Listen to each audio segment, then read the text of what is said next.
मुंबई गोवा महामार्गावर रेल्वे स्टेशनजवळ सोमवारी सकाळी 9 वाजण्याच्या सुमारास झालेल्या अपघातात प्रवासी आणि विशेषतः शालेय विद्यार्थ्यांना मोठा त्रास सहन करावा लागलाय।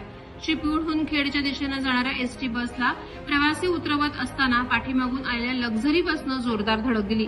अपघातानंतर एसटी बस चालक आणि लक्झरी चालक यांच्यात रस्त्यावरच उग्र वाद झाला।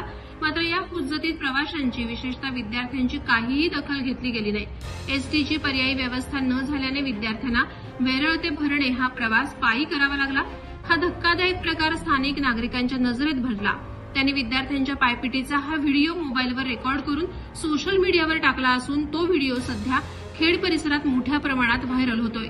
महाराष्ट्र राज्य परिवहन महामंडळाच्या नियमानुसार अशा प्रसंगी अपघातग्रस्त किंवा नादुरुस्त झालेल्या एसटी बसमधील प्रवाशांची व्यवस्था लगेच मागून येणाऱ्या दुसऱ्या बसमध्ये केली जाते।